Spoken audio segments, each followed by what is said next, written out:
how to delete all viruses in your iPhone. So let's get started. So go into your phone settings. From here you have to go in the search, and here you have to search for the Safari. So now once you are in here, you have to scroll down, and here is the option of the clear history and website data. You have to click on it.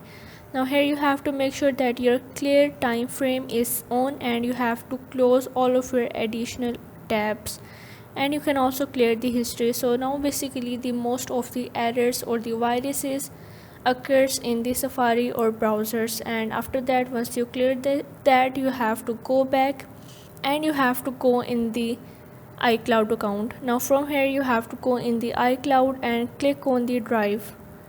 So now once you are in your iCloud drive, you have to click on the manage storage. From here you have to go in the documents and the data, and here you have to, now here if you wanted to delete any of the data, so you just have to click on the delete documents and data. Now that will remove all of this information and help to clear out any kind of virus.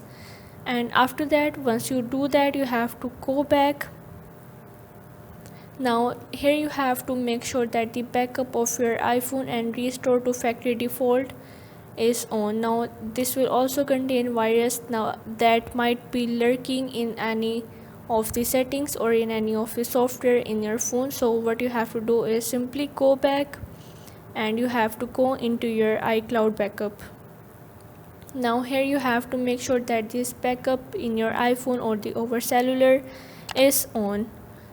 So basically all of this information or your messages and all of this stuff in your phone is add in your Apple ID. So that's how you can delete all of your viruses in your iPhone. So if this video helped you out, make sure to like and subscribe the channel, and see you in the next video.